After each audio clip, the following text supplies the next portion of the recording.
Good evening, you're watching World News Tonight on TVP World. I'm Aaron Darman. A budget for the realities of today, as well as the challenges of tomorrow. That's the message from European Commission President Ursula von der Leyen as she unveils a €2 trillion spend-up across the bloc. More on that in just a moment. But first, tonight's headlines.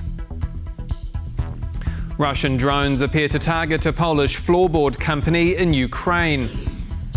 Slovakia maintains its veto on the EU's latest Kremlin sanctions. And the second Pole to travel to space speaks publicly for the first time since arriving back on Earth. The European Commission wants to spend a hefty €2 trillion as part of its next long-term budget. President Ursula von der Leyen has proposed earmarking almost €130 billion for defence and €100 billion to support Ukraine, with the rest set aside for the likes of cohesion and agriculture. Let's go live now to our correspondent in Brussels, Angela Skujins. Good evening, Angela. So walk us through some of those big numbers.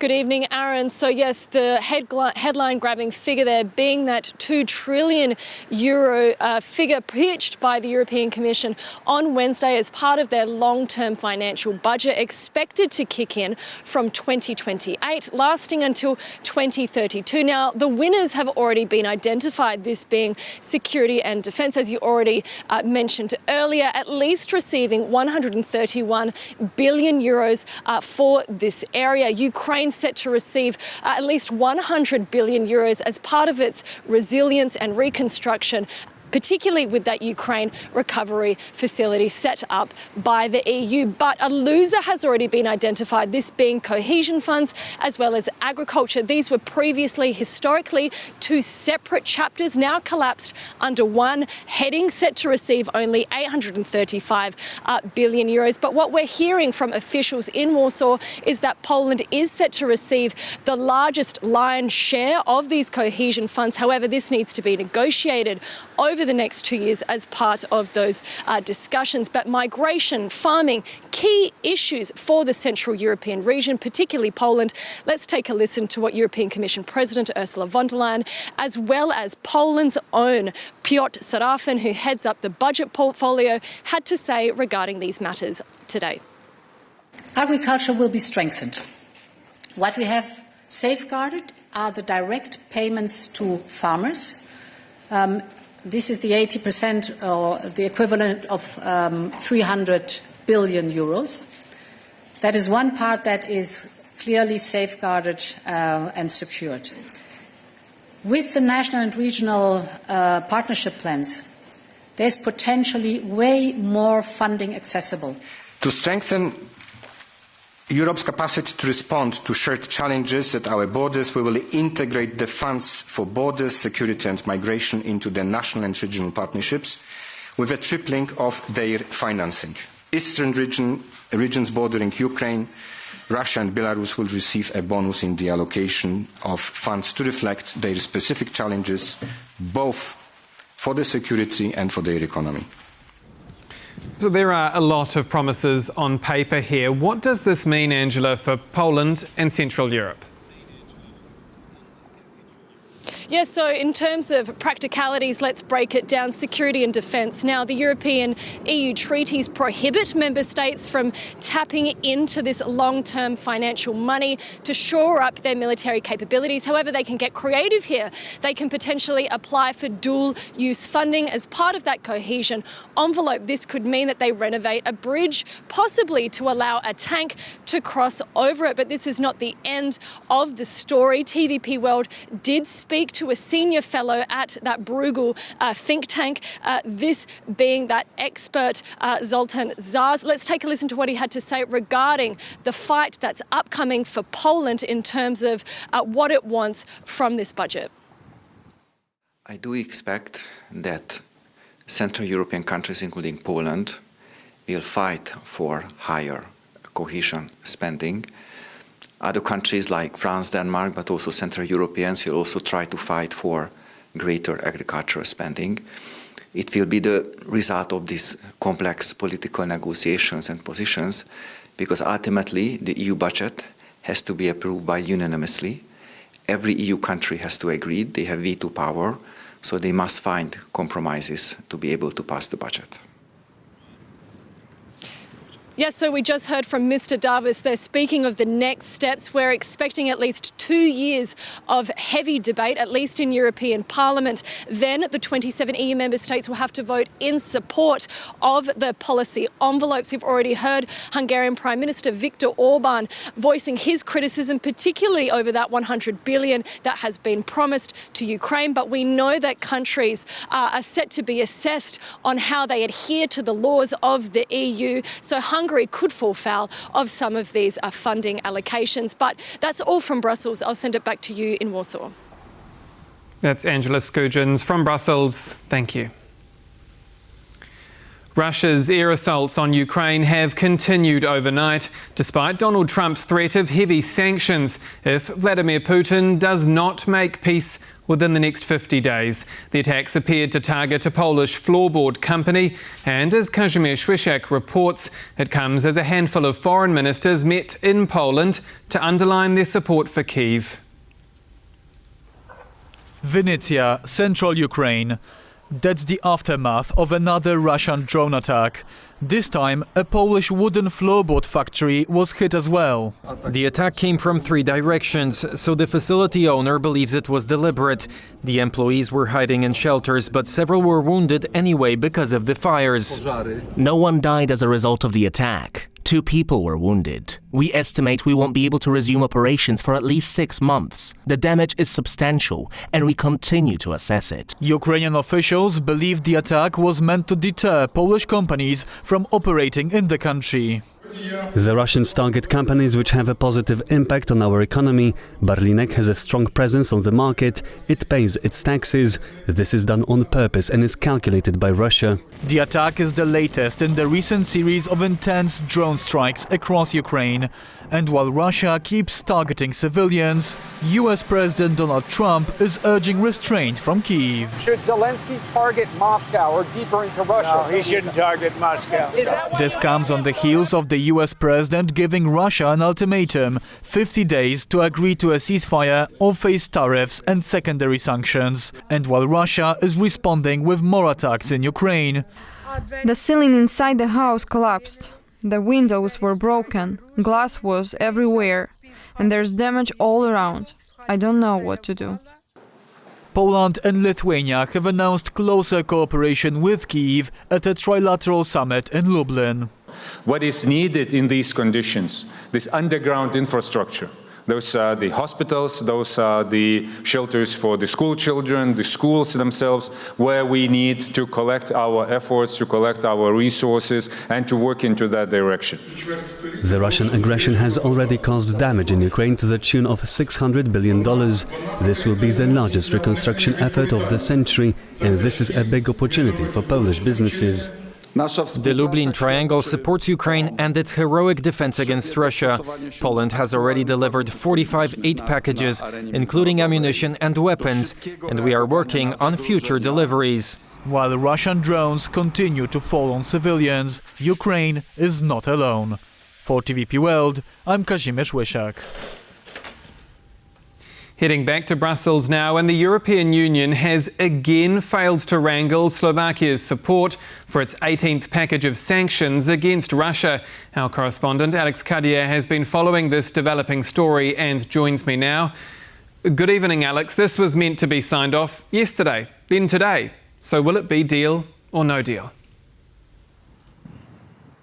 Well, it's been the longest game of deal or no deal we've seen in a while. This was supposed to be signed off rather quickly. The European Commission proposed these new sanctions 2 months ago. Of course, to remind our viewers, they include a ban on all imports through the Nord Stream pipelines of gas, a lowering of the oil price cap at which European countries will buy oil. That, of course, is designed to hit Russia where it's hurt, hit its economy, and hinder its ability to fund its invasion of Ukraine. Also in the sanctions, more ships from Russia's shadow fleet, which they use to illegally ship that oil would be sanctioned more Russian banks.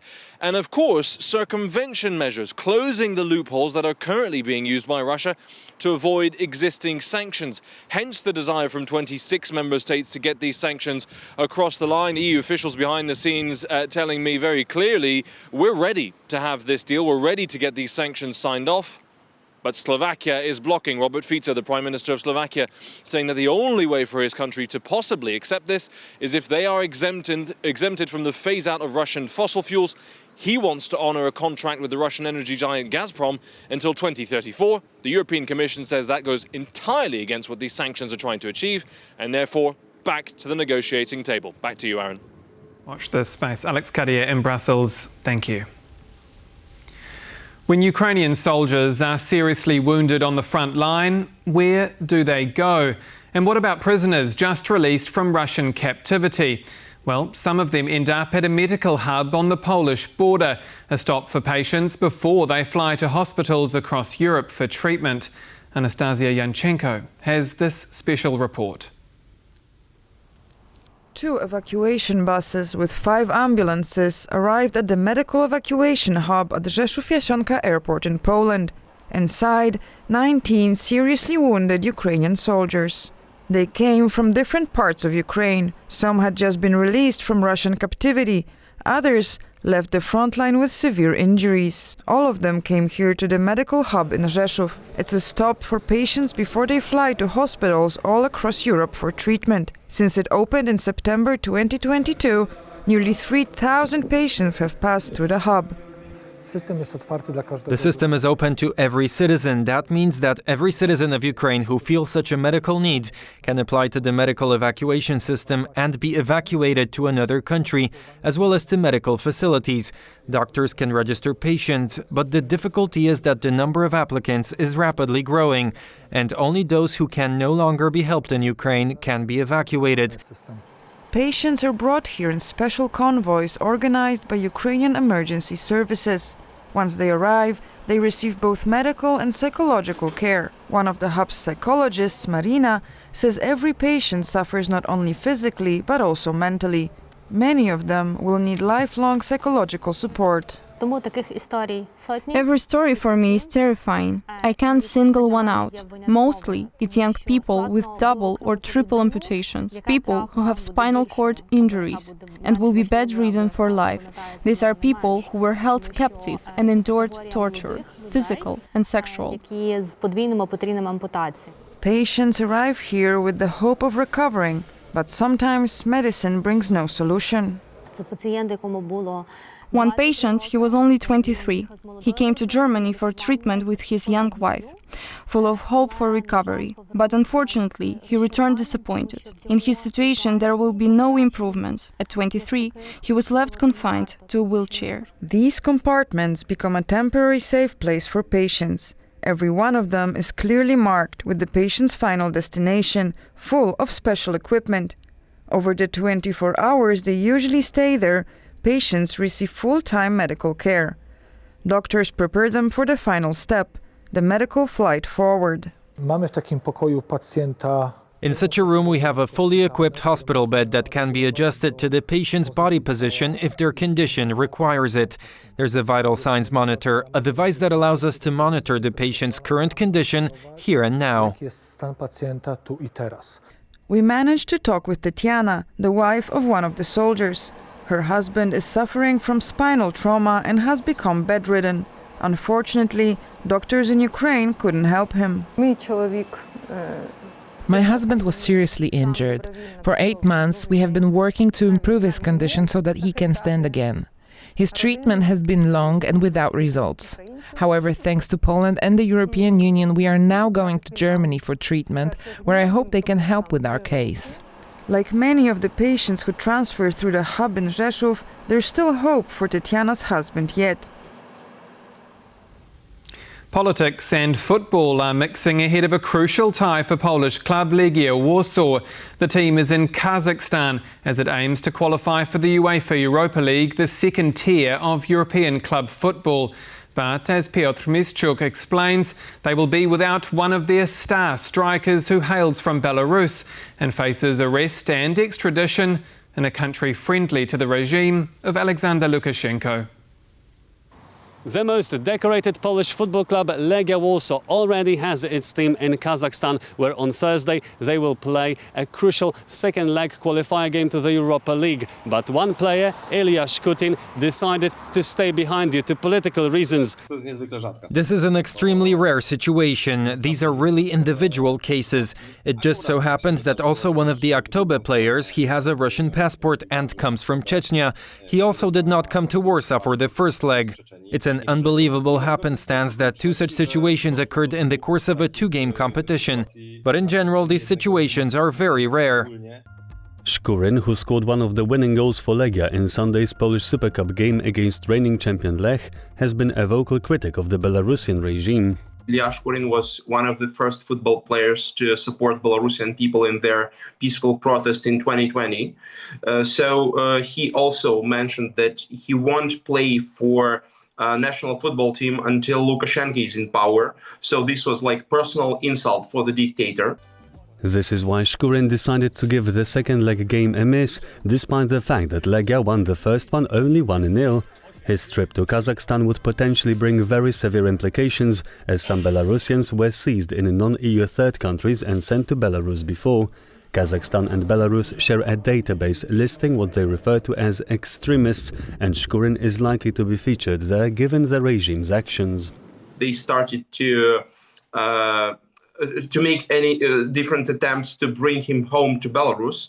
They also were threatening him to sending him to the military, because in Belarus there is still conscription, so he would be sent into the Lukashenko military, because it's quite a popular mean of making different, for example, football players more loyal for the regime. Whether Ilya Shkutin's absence will in any way hamper Legia's European campaign, we'll see on Thursday. For TVP World from the Legia Warsaw Stadium, I'm Piotr Mischuk.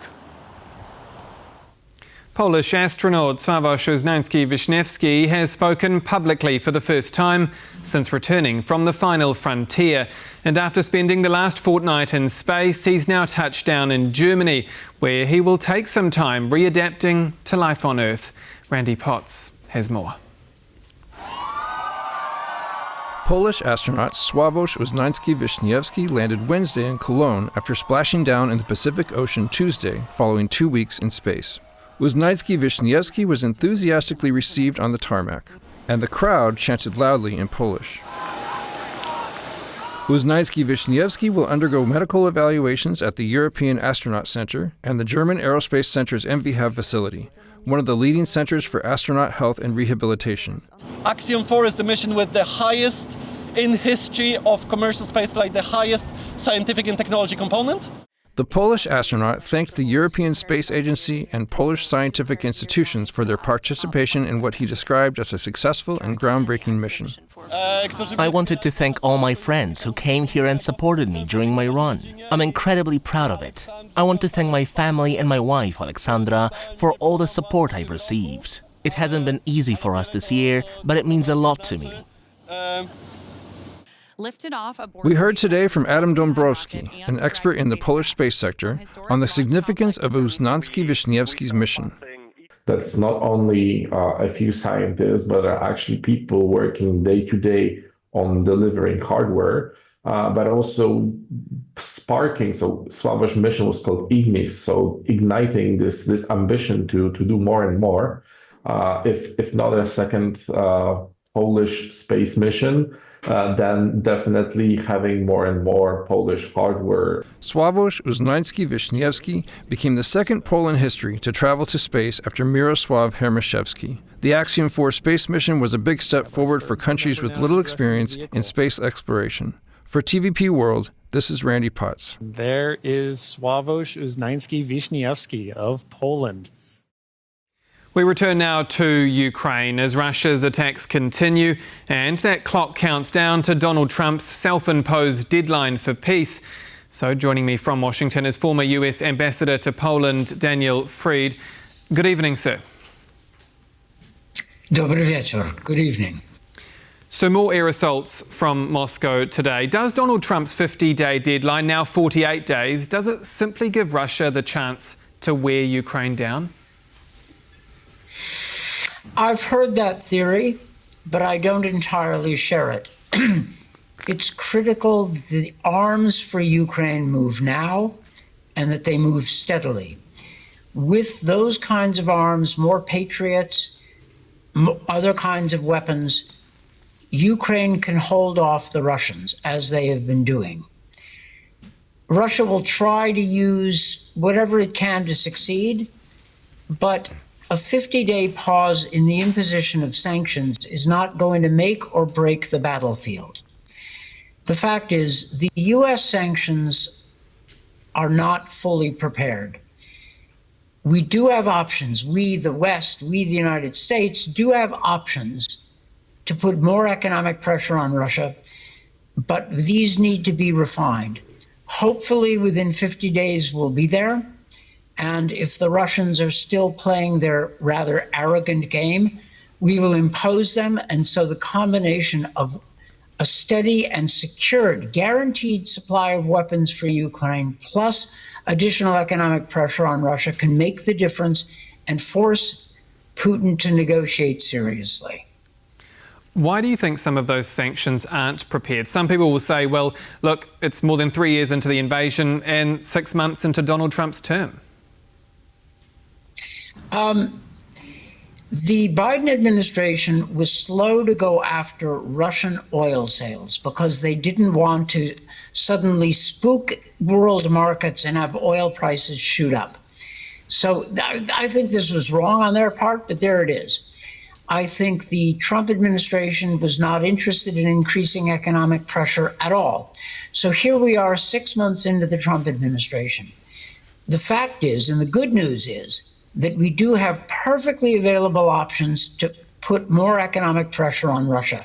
Now, the Graham-Blumenthal bill imposes a 500% tariff on countries that buy Russian oil. That's not really practical.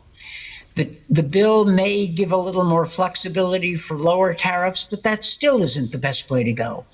It might be better to do to Russia what we did to Iran, which is threaten sanctions on countries that buy Russian oil, but allow us to waive those sanctions if a country reduces its purchases of Russian oil. Let it reduce its purchases, and that could be both practical and damaging to the Russian economy. Anyway, whatever we choose, we need to work it out because it's clear we're not quite ready. I wish we were, but there we are. We've heard it said time and time again that Vladimir Putin only really responds to force. Will these American weapons deliveries to Ukraine through NATO be the catalyst to get him finally to the negotiating table or not? I hope so. There's an old rule that the Kremlin is impervious to the logic of reason, but highly sensitive to the logic of force. Therefore, it's pretty clear what we need to do. Supply Ukraine with weapons in a way that Putin knows cannot be interrupted, and put more economic pressure on Russia. Now, from Putin's point of view, it's rational to hold out for maximum objectives as long as he thinks the Trump administration will cave, will let him have what he wants in Ukraine. Only if he is convinced that Trump will stand up to him will Putin then negotiate. It's not true that Russians don't know how to negotiate. They do. They just won't do it as long as they think they don't have to. When they are confronted with steel, as Lenin said long ago, they do know how to pull up, at least tactically. So we have to work together. That's Europe, to put more pressure on Russia and help Ukraine. We can do it. And so as we speak about force, there have been reports that President Trump privately wanted Ukraine to target Moscow with strikes. He then publicly refuted that and walked that back. But would that be another tool in the toolbox to make Putin stand up and listen, or is that a total last resort? Well, If I were the American president, I wouldn't be giving the Ukrainians advice on targeting one way or another. I think it's possible that Trump did suggest this, and then he walked it back in public because he realized it might generate, some opposition. I don't think any of this matters. I think the Russians will respond if the Americans make it clear that this administration, the Trump administration, is going to do what it needs to help Ukraine succeed. And by succeed, I mean a ceasefire roughly in place and security for Ukraine, so that 80% of Ukraine, the unoccupied, the free part, becomes, in effect, the West Germany of this century. And that worked out pretty well for Germany in the end, and pretty poorly for the Soviet Union. We need to back Ukraine. We need to mean it. And if we do, then Putin's attempt to reassemble the empire will fail. And that'll be good for everybody except Vladimir Putin. I'm interested in your view on really seeing the Russian markets performing positively since President Trump's warning of those 100% tariffs in 50 days. What does that show? Does that show his threats are falling on deaf ears?